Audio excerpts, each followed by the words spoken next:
Chers cryptopilotes, bonjour, bienvenue dans cette nouvelle vidéo du lundi. C'est David. On va analyser donc ce qui s'est passé cette semaine. Incroyable. Je crois que le Bitcoin n'avait jamais vu une telle augmentation en valeur absolue. En une semaine, on est passé, c'est à peu près 11 000 dollars en une semaine de progression. Je pense pas que dans les précédents bull run, il y ait eu cette valeur-là. Je pense que la plus grosse, c'était à peu près là. Ouais, un peu moins de 11 000. Voilà, donc énorme semaine pour le Bitcoin. On arrive sur les plus gros, sur les plus hauts de tous les temps. Donc voilà, c'est pour ça qu'on a décidé de clôturer le beau trade Bitcoin qu'on avait pris autour de 30, voilà, quand c'est passé cette ligne jaune. Donc voilà, un beau trade comme on les aime. Et on a clôturé aussi quelques trades DAL qui n'avaient pas des prix d'entrée extraordinaires. Et on est toujours en position quand même sur, il me semble, 9 ou 10 trades, dont la plupart sont sécurisés. Il n'y en a que 2 non sécurisés, qui sont le AI et lequel, hop, je vais regarder, CryptoPilote, et le SFP. Donc plutôt pas mal, on est bien. J'ai regardé tous les take profits qu'on avait touchés. Normalement, eh bien, c'est sécurisé et puis on a pris quelques gains au passage vers le haut. En ce qui concerne le portefeuille CryptoRocket, alors on est pour l'instant sur à peu près un peu plus de 110% de gains, donc un x2 sur ce qui est investi, ce qui représente donc à peu près 50% de gains sur l'ensemble du portefeuille que vous avez investi. Si vous avez investi 10 000, normalement en vendant maintenant on aurait 5 000. Alors, ce que je vous conseille pour l'instant c'est, enfin je vous conseille, vous faites ce que vous voulez, mais on n'est pas encore arrivé à mon avis au terminus de ce portefeuille, donc je comprends ceux qui veulent prendre quelques gains et tout ça. Je dirais au maximum conserver la moitié de vos positions. Donc si vous voulez prendre des gains pour un portefeuille de 10 000, ça ferait 2500 euros. Je pense que c'est intéressant, mais conservez quand même au moins 5% de vos positions pour au cas où vraiment on serait uniquement dans une début de bulle spéculative, et donc conserver des positions à ces prix là. Si ça fait x10, ben voilà, ça serait dommage de tout céder maintenant. Bien sûr, si vous avez besoin d'argent, je comprends, on comprend que voilà, vous faites ce que vous voulez, il n'y a aucun souci. Alors ensuite, pour revenir sur la dernière vidéo, donc j'avais un petit peu indiqué que cette zone où on avait fait sur le Bitcoin avait fait un retracement de un peu plus de 20%. Voilà, et que ça correspondait peut-être à la même structure que cette on va dire consolidation dans la bulle spéculative, mais ce retracement, et ben donc c'était le cas, hein, voilà, ça a pris le haut. Alors on va en avoir d'autres, je vais le mettre en daily, évidemment, on va avoir d'autres retracements. Voilà, on a eu là, on en a eu un autre, et on est allé chercher chaque fois un peu plus haut, donc c'est très bien. Ça veut dire que le Bitcoin a encore du potentiel. J'avais dit que ça serait bien qu'on consolide à ce niveau là, tout simplement pour refroidir le RSI, hein, l'indice de force de, enfin si on est en surachat ou en sous-achat. Donc là ça aurait été bien de consolider à ce niveau là. Bon, bah, c'est plutôt ici que ça va se faire, donc je le redécale. Ça serait bien quand même, parce que je vais vous montrer le RSI, hop, tac, en weekly. Donc bulle spéculative de fin 2017, rebond, avec une très belle alt season à ce niveau là, mais le Bitcoin est resté quand même sans aller chercher la TH. Là c'est une nouvelle bulle spéculative avec, donc vous voyez l'intérêt des petites corrections comme ça, c'est de faire refroidir un petit peu le RSI et de rester entre ces deux bornes qui sont les 30 et les 70% on va dire de cet indice, parce qu'au-dessus c'est overbought, c'est surachat, et oversold est en dessous. Donc vraiment l'idéal quand vous avez des indicateurs comme ça, RSI, ceux qui ont acheté quand ça passait en dessous de ces 30%, royal, hein, et puis vendre au-dessus lorsque ça passe. Alors ça c'est une stratégie, ça marche des fois, ça marche pas tout le temps. Là ça a marché. Par contre c'est vrai que là on se rend pas compte, mais si on vend à ce niveau là, on rate toute la... Alors vous allez voir, on voit pas très bien. Alors, je vais l'agrandir. Voilà. Vous voyez par exemple la personne qui s'est fait cette stratégie là, donc a acheté ici, donc hop, ici, elle a acheté à 3000, et comme c'est passé au dessus à ce niveau là, elle a revendu 8000. Bon, super, il n'y a aucun problème, c'est un très bon trade. Par contre, bon, elle a raté la fin de la montée, c'est-à-dire de 8000 à 14000. Il y a un petit goût d'amertume dans ce trade, même si c'est un très bon trade. Après, si elle a tenu et qu'elle a pas vendu, elle a essayé de revendre à ce niveau-là, ou racheter en bas, parce que voilà, si elle a décidé que la personne a décidé que c'était 35%, eh bien le RSI nous fait vendre quand c'est overbought sur achat, nous fait vendre quand même un peu trop tôt par rapport à la bulle spéculative. C'est pour ça qu'on n'utilise pas trop cette stratégie. Par contre, c'est un bon indicateur de retournement de tendance. En effet, quand on est vraiment en territoire overbought, c'est-à-dire au-delà des 90, attention, ça fume.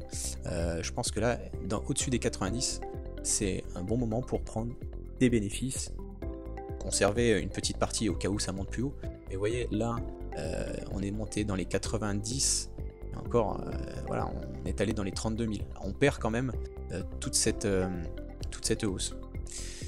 Voilà, après, dans le RSI, on peut faire plein de choses, hein. Il y a des indicateurs de divergence baissière, donc on le voit, en fait, lorsque le RSI a tendance à baisser, donc vous voyez le sommet ici du RSI, et ensuite il y a un autre sommet au niveau du prix, mais pas un sommet au niveau du RSI, c'est un indicateur de retournement de tendance. Donc là, voilà, c'est ce genre de choses qu'il faut faire attention. Là, pareil, alors là on le voit pas parce qu'il n'y a pas de... Enfin, on va voir le RSI, où est-ce qu'il a été... On le voit pas bien parce qu'il n'y a pas d'historique, mais donc là, en l'occurrence, je reviens, parce que ce qui est important, c'est ce qui se passe actuellement, et là, on est sur une montée du RSI, ok. Donc, il n'y a aucun problème pour l'instant, enfin, il n'y a pas de divergence baissière en weekly, hein. Faudrait voir en daily, après on descend en time frame pour voir si c'est le cas, mais en tous les cas, en weekly, il n'y a pas d'indicateur vraiment de divergence baissière sur le RSI, mais on est en territoire de surachat, donc méfiance. On a nos... Voilà.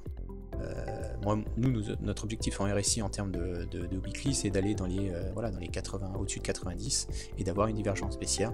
Alors, pour se positionner sur le portefeuille crypto Rocket. Je vais regarder en daily quand même. Alors, en daily, c'est pareil, il n'y a pas trop d'inquiétude à avoir. On est toujours... bon, évidemment, celle-là, elle ne marche plus parce qu'elle était en weekly, mais voilà. Pour l'instant, c'est très bon. Vous voyez, par exemple, là, on a fait un pic ici, un démarrage, et on arrive quand même avec un RSI qui continue de pousser.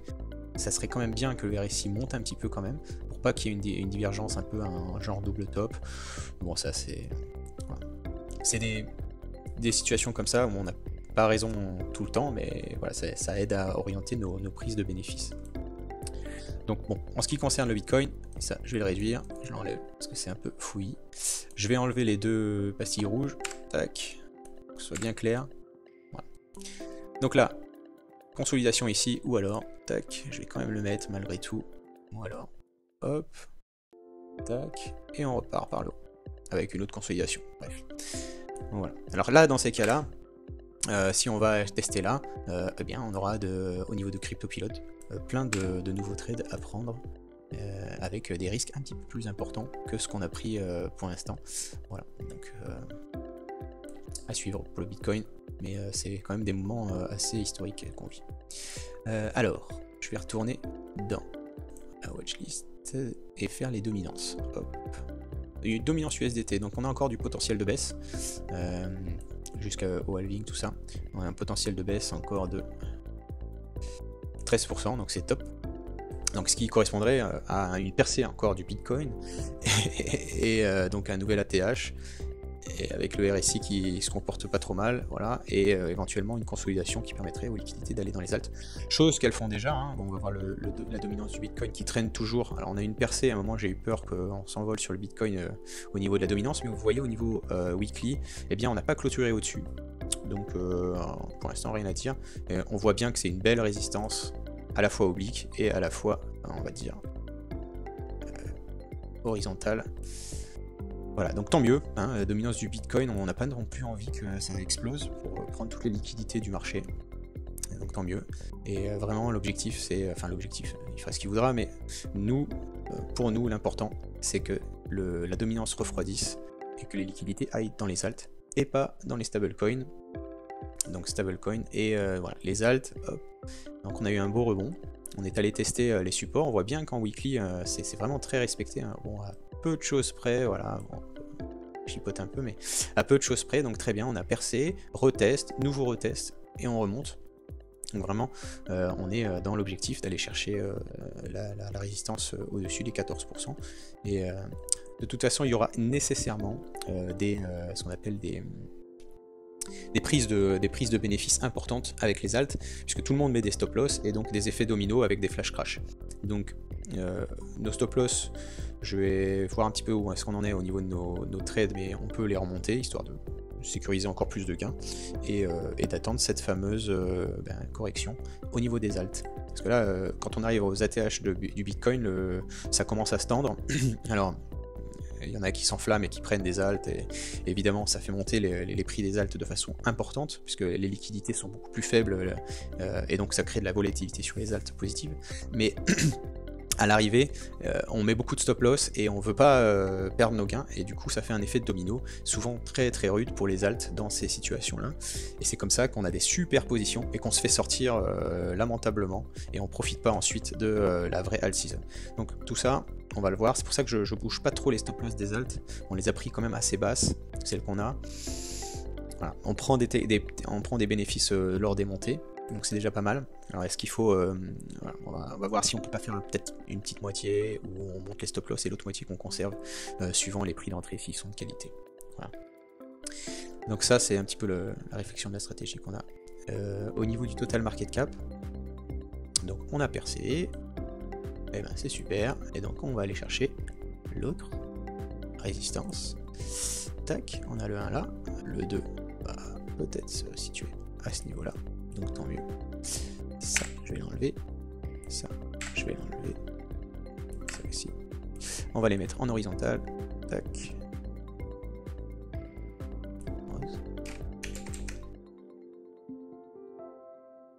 Voilà, ça me paraît pas mal. Si on arrive à faire des waves comme ça, autant aller chercher plus haut. Et voilà.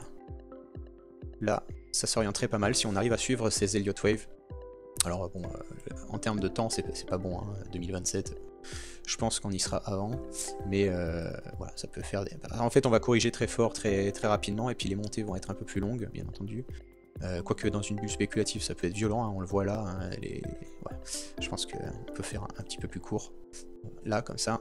Évidemment les corrections, vous voyez, poum, hein, ça descend sévère. Hop, hop, voilà, en termes de temps, on devrait être un peu plus cohérent, donc ça serait voilà, fin d'année prochaine. Top, ça serait plus cohérent. Ensuite, le total market cap sans les top 10, sans les bitcoins. Donc là on voit qu'on est allé toucher donc on a passé la première résistance, et on est allé toucher presque la deuxième, qui est ici. Je vais le mettre en weekly pour refaire ça bien. Hop, on va enlever ça. Mais bon, c'était l'objectif des alts, donc là on y est, donc c'est normal qu'il y ait une consolidation, je pense. Et ouais, un peu dans ce style là. Alors voilà, c'est toujours différent, mais on peut avoir un plan. Vous voyez par exemple lorsque la bulle spéculative a commencé, vous voyez le nombre de semaines de progression, 1, 2, 3, 4, 5, 6, 7, 8 d'affilée. 8 d'affilée, donc si ça doit se produire, on n'est qu'à la moitié, enfin un peu plus, 1, 2, 3, 4, 5, 6. Ça peut aller vraiment aller chercher encore plus haut, hein, ça peut aller là. Voilà, et on aurait vraiment la lancée, et on serait qu'au début de la prochaine bulle spéculative. Ou alors, on serait simplement dans ce qu'on a vécu en 2019 au niveau du Bitcoin, on serait dans un rebond, vous voyez, hein, puisque à ce niveau-là, au niveau du total market cap, on s'est pas enflammé comme le Bitcoin, hein, donc on a une montée certes, mais on reste en dessous des ATH largement, donc il y a encore du potentiel, mais il y a aussi la possibilité d'un retracement important, comme on l'a vécu en 2019, voilà, un retracement qui a fait bon, jusqu'au Covid 70%. Hop, on va monter là, 70%, et ouais, hein, ça descend vite. Hein. Donc, des montées comme ça en flèche, c'est un petit peu dangereux. Voilà. Et quand on a des consolidations, on se retrouve avec des consolidations un peu plus importantes, donc évidemment que le Bitcoin, puisque c'est 36% donc en moyenne du total market cap en dehors du top 10. Et lorsqu'on arrive en haut de la bulle spéculative, vous voyez, hein, c'est... Bon, j'ai pas pris le haut. Voilà, il y a une grosse décharge de 59% de... Ah, ça c'est de la valeur, hein, de la valeur absolue, donc c'est monstrueux. Lorsqu'il y a un éclatement, vraiment une correction importante comme ça, ben, votre portefeuille, il est beau être à 300 000 $ et il retombe à 150 et ça fout les boules un peu. Voilà, mais bon. Donc là, pour l'instant, aucun signe d'alerte. Si ça consolide 1 ou 2 semaines, c'est très bien, un petit peu dans ce style-là, là. Et que ça monte un peu, mais que ça consolide pendant 2-3 semaines, puisque le halving est prévu fin avril. Donc on peut avoir une montée jusqu'au halving, et là, au halving, à voir ce que ça, si on arrive dans ce genre de situation-là. Les RSI sont à 85, on est en overbought. Voilà, donc une consolidation à ce niveau-là ferait redescendre le RSI, refroidir le RSI, on appelle ça. Et donc très positif pour une nouvelle impulsion, peut-être après le halving. Voilà. On verra ce que nous dit le marché lundi prochain. Alors j'espère que d'ici là on passe une bonne semaine et qu'on ait des bons trades aussi et que nos take profits continuent à être touchés. À lundi prochain.